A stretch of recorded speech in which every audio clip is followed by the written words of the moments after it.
नमस्कार, मैं हूं नेहा श्रीवास्तव। आप देख रहे हैं आधा दिन पूरी खबर। नमस्कार, बुलेटिन में मैं हूं आपके साथ मधुमिता पाल। शुरू करते हैं खबरों का सिलसिला। बुलेटिन में सबसे पहले बात करते हैं इंदौर की। इंदौर में ड्रग्स तस्करी के मामले को अब सियासी रंग देने की कोशिश हो रही है।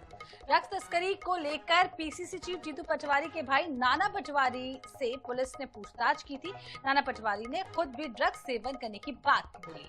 इसके बावजूद पीसीसी चीफ जीतू पटवारी इसे सियासी प्रतिशोध बताने में जुटे हुए हैं, जबकि नाना पटवारी ने स्वीकार किया है कि वह करीब 3 वर्ष पहले तक ड्रग्स का सेवन करते थे। ड्रग्स तस्करी में हुई पूछताछ का सत्ता का दुरुपयोग बताकर अब पीसीसी चीफ जीतू पटवारी खुद सवालों के घेरे में आ गए हैं। अब सियासी हलकों में ये भी चर्चा है कि ड्रग्स का मामला सियासी बदले की कार्रवाई कैसे हो सकती है। तो पूरा मामला इंदौर से सामने आया है, जहां जीतू पटवारी के भाई पर नाना पटवारी पर ड्रग तस्करी से जुड़ा हुआ आरोप लगाया। अब दोनों भाई सफाई देते हुए नजर आ रहे हैं। तो इधर पीसीसी चीफ जीतू पटवारी का कहना है कि अब इस मामले को लेकर के सियासत हो रही है, राजनीति करने का उन्होंने आरोप लगाया है। पीसी लेकर के खुद चर्चा में पीसीसी चीफ भाई का बचाव करते नजर आए जीतू पटवारी। ये पहले दिन रिवेंज नहीं ले रही है सरकार। पहला मेरे भाइयों पर गलत तरीके से एफआईआर की, जिसका आज तक चालान पेश नहीं हुआ। फिर मेरे पिताजी को, मुझे, मेरे परिवार को, हमारे आसपास के लोगों को नोटिस दिया इस बात का कि क्या आपने अवैध कॉलोनी काटी है। मुझे ये घर ये अवैध कॉलोनी में है, ये उनका कहना है। ये 15 साल पहले 20 साल पहले के बीच में घर बना है। सारे नक्शे, सारे हर तरह की जो कंपाइल्स होती है, हर तरह का टैक्स भरा हुआ है। लोन है इस पे आज भी, बिना लीगल उसके बैंक लोन देती है। इसके सामने जितने घर है सब लोन वाले हैं। ये बात सही है कि 9 प्रकरण है। 9 प्रकरण में से 5 प्रकरण वो है जो राजेंद्र नगर पे शाम को 7 बजे से 10:30 बजे के बीच में किसान आंदोलन में 2017 के बने हुए। उन सब केसों में नाना को जमानत मिल चुकी है। जमानत के इसके अलावा भी 17 आरोपी हैं। क्या कारण है कि नाना अकेले का ही नाम लिया जा रहा है उसमें? दूसरी महत्वपूर्ण चीज ये है कि जो 17 आंदोलन है उसमें नाना का इन्वॉल्वमेंट, जो 2017 के केसेस का कोई लेना देना नहीं था। उसमें कोर्ट ने एक दिन जेल में रख के सारे आरोपियों को जमानत दे दी। कोई किसी ने कोई बात नहीं करी। मैं यहाँ घर से निकला, सनशाइन गेट बिजलपुर चौराहे पे है, बस वहां पे आते उन्होंने 9:30 10 बजे गाड़ी में बिठाया। उसके बाद फिर घुमाते रहे पूरा शहर में, इधर से उधर इधर से उधर।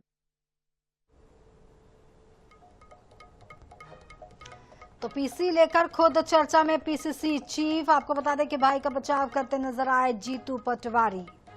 नाना पटवारी ने ड्रग्स लेने की बात कबूली है।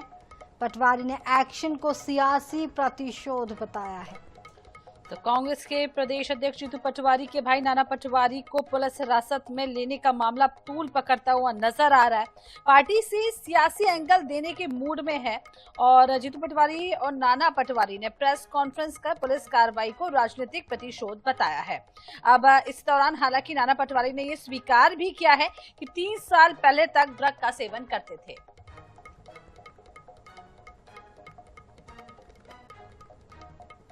तो चलिए इसी खबर पर चर्चा कर लेते हैं। बीजेपी से हमारे साथ अजय धवले और राम पांडे कांग्रेस से जुड़े हैं। आप दोनों का बहुत बहुत स्वागत है।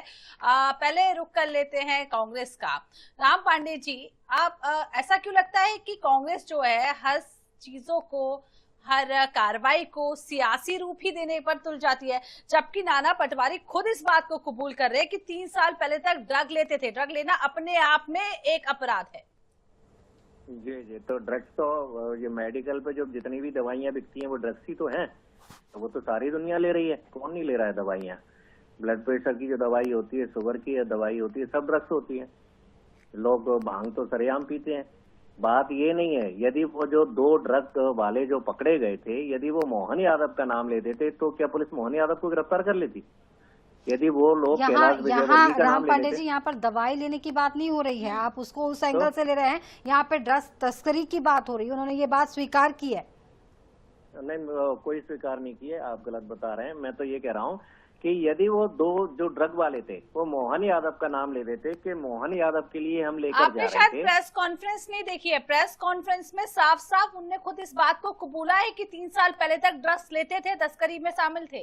अरे मैडम, ये 3 साल का मामला नहीं है, अभी का मामला है। मैं कह रहा हूँ यदि कोई चोर ये कह दे कि मोहन यादव के लिए चोरी कर रहा हूँ तो पुलिस क्या मोहन यादव को गिरफ्तार कर लेगी क्या? चलिए, हमारे साथ अजय धवले जी भी है बीजेपी से, उनसे हम बातचीत कर लेते हैं। आप बने रहिए हमारे साथ। अजय धवले जी, आपके पास आ रहे हैं। यहाँ पर सियासी प्रतिशोध बता रही है कांग्रेस। जीतू पटवारी ने कहा है कि सियासी प्रतिशोध उनके परिवार के साथ लिया जा रहा है। देखिए नाना पटवारी का इतिहास जो है वो एक हैबिचुअल अफेंडर का इतिहास रहा है। वो इसके पूर्व भी ऐसे अपराधों में उनकी संलिप्तता रही है जिसके प्रकरण भी पंजीबद्ध है। अब रहा विषय जो पुलिस ने कल उनको राउंड अप करके जो ड्रग्स सेलर्स ने इंफॉर्मेशन दी थी उसके आधार पर उनको राउंड अप किया था और उनसे जानकारी ली थी। यदि ऐसे अपराधियों को भी यदि राजनीतिक परिवार से होने की वजह से यदि संरक्षण मिलेगा तो देश की कानून व्यवस्था से लोगों का विश्वास उठ जाएगा, चाहे वो किसी भी राजनीतिक दल का क्यों ना हो, भारतीय जनता पार्टी, कांग्रेस या अन्य किसी राजनीतिक दल का। यदि उसके अपराध में संलिप्तता है तो देश के प्रचलित कानून व्यवस्था के तहत उसको सजा होनी चाहिए, उसके ऊपर मुकदमा चलना चाहिए।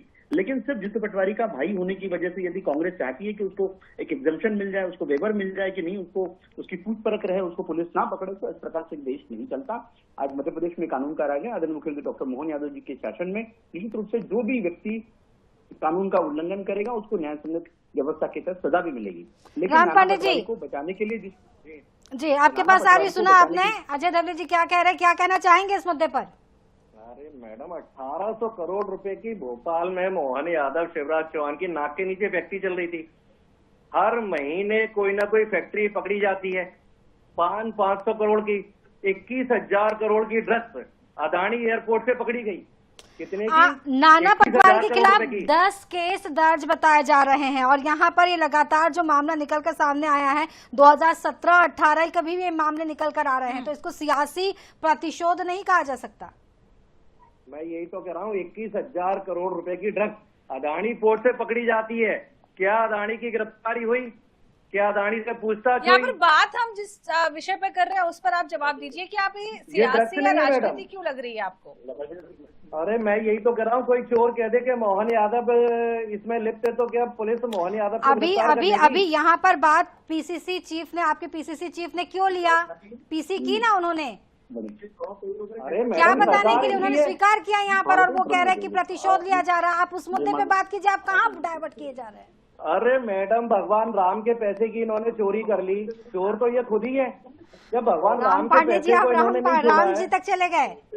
अजय धवले जी, क्या कहना चाहेंगे आप? मैडम, ये जो कांग्रेस विचलित हो गई है उनके परिवार पर, जैसे राहुल गांधी और गांधी परिवार पे हमले होते हैं तो कांग्रेस विचलित हो जाती है, उसी प्रकार से जीतू पटवारी के परिवार पे पैसे यदि उसके अपराध में संलिप्तता है। नहीं, ये सवाल नहीं है, कानून अपना काम करेगा। यदि उनकी संलिप्तता को राम पांडे जी आपको मौका दिया है, अजय जी को भी बात पूरी नाना पटवारी स्वयं स्वीकार कर रहे हैं, वो कन्फेस कर रहे हैं कि हाँ वो ड्रग्स लेते थे, वो ड्रग्स का सेवन करते थे। यदि वो स्वयं कन्फेस कर रहे हैं तो आपको कहीं ना कहीं ये तो समझ में आता है कि उनके ड्रग्स पेडलर के साथ में संबंध रहे हैं। ये तो स्वयं स्पष्ट हो जाता है ना कि उनके पेडलर के साथ संबंध रहे हैं। जिस व्यक्ति के पेडलर के साथ संबंध रहे हैं, पेडलर से उसका नाम ले रहे हैं, उस पर भी आप कहेंगे कि राजनीतिक रसूख का बहाना बनाकर उनको छूट दी जाए, ऐसे नहीं चलेगा। मध्य प्रदेश में कानून का राज है, निश्चित रूप से स्थापित होकर रहेगा। जी, आप दोनों का बहुत बहुत शुक्रिया, अजय धवले जी बीजेपी से हमारे साथ जुड़ने के लिए, और राम पांडे जी आपका भी बहुत बहुत शुक्रिया हमारे साथ जुड़ने के लिए। तो आपको बता दें कि यहाँ पर ड्रग्स तस्करी का मामला भी गर्म है और इस मामले को लेकर के पीसी लेकर के खुद चर्चा में आ चुके हैं। पीसीसी चीफ जीतू पटवारी भाई का बचाव करते नजर आए हैं, लेकिन सियासी अखाड़ा अब यहाँ पर काफी ऊपर आ चुका है। सियासी प्रतिशोध का भी उन्होंने आरोप लगाया है। चले, राजधानी रायपुर से बड़ी खबर। छत्तीसगढ़ भाजपा की बड़ी बैठक खत्म। सीएम का कार्यकर्ताओं को 4 बड़ा संदेश। कार्यकर्ताओं के पास बर्फ की फैक्ट्री होनी चाहिए, यानी दिमाग शांत रहना चाहिए, मुंह में शक्कर घुला होना चाहिए, यानी मीठा बोलना चाहिए, पैरों में चक्र होना चाहिए, यानी ज्यादा से ज्यादा लोगों तक पहुंच होनी चाहिए। इसके अलावा पार्टी के प्रति अगाध श्रद्धा होनी चाहिए ताकि सभी से प्रेम बना रहे। तो ये 4 मंत्र जो हैं वो देते हुए नजर आए हैं मुख्यमंत्री। सीएम का कार्यकर्ताओं को ये संदेश है और कार्यकर्ताओं के पास क्या कुछ होना चाहिए, क्या कुछ सीएम ने कहा, आपको सुना। के कार्यकर्ता में 4 गुण होना चाहिए। एक तो उनके सर में बर्फ होना चाहिए, मतलब दिमाग शांत होना चाहिए, ठंडा होना चाहिए। मुंह में शक्कर होना चाहिए, मतलब मीठा बोलना चाहिए। और पैर में चक्र होना चाहिए। पार्टी की रीति नीति, सरकार की योजनाओं को पहुंचाने के लिए सतत लोगों के बीच में चलायमान होना चाहिए। और एक पार्टी माँ के समान है तो उसके प्रति अगाध श्रद्धा होनी चाहिए। ये 4 गुण हमारे बड़े लोगों ने हम लोग को सिखाया है। तो भाजपा की बैठक खत्म हुई है और 4 बड़े बिंदु बर्फ, शक्कर, चक्र और श्रद्धा। तो आपको बता दें इस वक्त बड़ी खबर निकल कर आ रही है भोपाल से। भोपाल में पूर्व आईएएस की भारत के मुसलमानों को सलाह, मुस्लिम समुदाय की मॉब लिंचिंग पर बयान दिया। तो मुस्लिम अपना ड्रेस और हुलिया बदलें, नियाज खान ने ऐसा कहा है। इसके अलावा कुर्ता पैजामा दाढ़ी में हुई है अधिकतर मॉब लिंचिंग से बचने मुस्लिम अपना हुलिया बदलें। इसके अलावा तुर्की के मुसलमानों जैसे कपड़े पहने, इससे पहचान छिपी रहेगी। आपको बता दें इस वक्त बड़ी खबर निकल कर आ रही है भोपाल से और पूर्व आईएएस की भारत के मुसलमानों को सलाह यहां पर उन्होंने दी है। सलाह में उन्होंने क्या क्या कहा है आपको बता दें। मुस्लिम समुदाय की मॉब लिंचिंग पर उन्होंने बड़ा बयान दिया है। मुस्लिम अपना ड्रेस और हुलिया बदले, ये नियाज खान ने कहा है। कुर्ता पैजामा दाढ़ी में हुई अधिकतर मॉब लिंचिंग से बचने के लिए अपना हुलिया बदलें। जिस तरीके से तुर्की में मुसलमान कपड़े पहनते हैं उस तरीके से कपड़े पहने। पूर्व आईएएस के बयान पर अब संत समाज के अध्यक्ष का भी पलटवार सामने आया है। बड़ी खबर आपको बता रहे हैं। और परिधान अपनाना ही है तो मुसलमान धोती कुर्ता पहने, ऐसा कहना है उनका।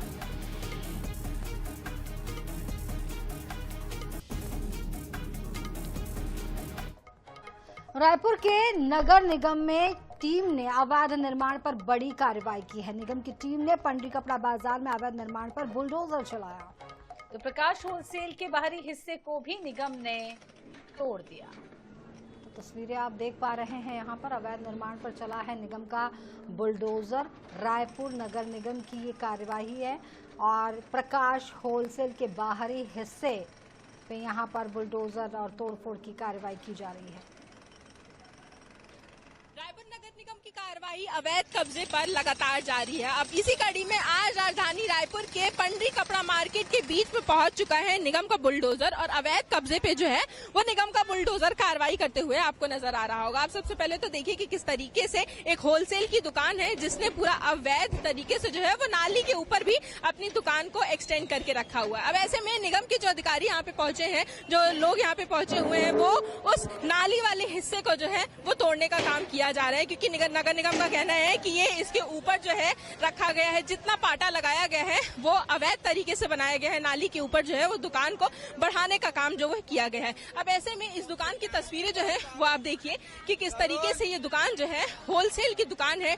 पंडरी कपड़ा मार्केट के बीचों बीच ये दुकान जो है सालों से है और लोगों को जो है यहाँ पर काफी ज्यादा दिक्कतें होती हैं, क्योंकि ये जो है मुख्य मार्ग जो है बताया जाता है पंडरी का, और पार्किंग की भी समस्या जो है वो लोगों को काफी ज्यादा शाम के समय में देखने के लिए होती है। अब ऐसे में लगातार नगर निगम की तरफ से शहर के अलग अलग हिस्सों में जो है वो बुलडोजर कार्रवाई की जा रही है, अवैध कब्जे पे जो है वो कार्रवाई की जा रही है। और इसी कड़ी में आज नगर निगम जो है वो पंडरी के कपड़ा मार्केट में पहुंचा है। सबसे पहले तो आप इस दुकान की तस्वीर देखिए, ऊपर का आप हिस्सा देखिए कि किस तरीके से फायर सेफ्टी के लिए भी जो है वो कुछ भी हिस्सा नहीं दिया गया है, ना ही कोई खिड़की दी गई है, ना ही कुछ भी किया गया है। और इसी तरीके से इस दुकान को जो है वो साल दर साल बढ़ाया जा रहा है और अवैध तरीके से जो है इस दुकान का सामने का हिस्सा जो है उसे आगे बढ़ाया जा रहा है। अब ऐसे में नगर निगम की टीम यहाँ पर पहुंची और लगातार नोटिस देने के बावजूद भी इस नाली के ऊपर के हिस्से को दुकान वालों की तरफ से नहीं तोड़ा जा रहा है, तो मजबूरन आज नगर निगम के अमले को बुलडोजर लेकर यहाँ पहुंचना पड़ा। और ये जो नाली के ऊपर दुकान को बढ़ाने का जो काम दुकानदारों की तरफ से किया गया है, ये इस अतिक्रमण को हटाने की कार्रवाई जो है वो नगर निगम की तरफ से की जा रही है। कैमरामैन इकराम कुरैशी के साथ मनीषा त्रिपाठी, INS 24/7 रायपुर। सरकारी टेलीकॉम कंपनी बीएसएनएल ने भारत में सैटेलाइट फोन लॉन्च किया है, जो खास तौर पर उन इलाकों के लिए बनाया गया है जहां मोबाइल नेटवर्क उपलब्ध नहीं होता।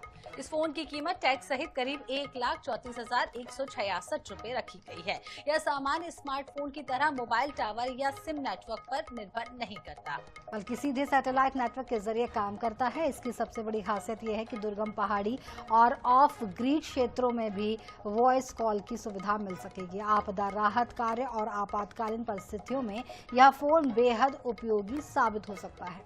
बीएसएनएल ने इस हैंडसेट को ग्लोबल सैटेलाइट नेटवर्क प्रोवाइडर इनमारसेट के साथ साझेदारी में तैयार किया है। हालांकि इसे खरीदना आम यूजर्स के लिए आसान नहीं होगा, क्योंकि सैटेलाइट फोन खरीदने और इस्तेमाल करने के लिए डिपार्टमेंट ऑफ टेलीकम्युनिकेशन से अनुमति लेना अनिवार्य होगा। ये फोन खासतौर पर सरकारी एजेंसियों, सुरक्षा बलों और ऐसे संगठनों के लिए उपयोगी होगा जिन्हें बिना नेटवर्क वाले क्षेत्रों में भरोसेमंद संचार की जरूरत होती है।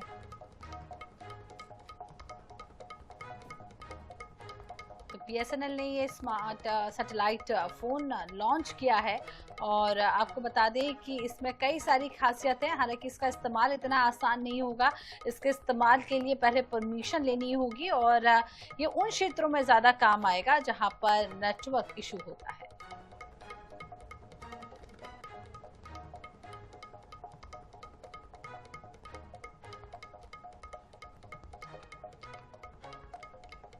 तो अलग थलग या एकांत जगह पर इस फोन का इस्तेमाल हो सकता है। एडवेंचर ट्रैवल करने वाले लोग इस फोन का इस्तेमाल कर सकेंगे। इसके अलावा डिफेंस यानी कि रक्षा क्षेत्र में भी इस फोन का इस्तेमाल किया जा सकता है।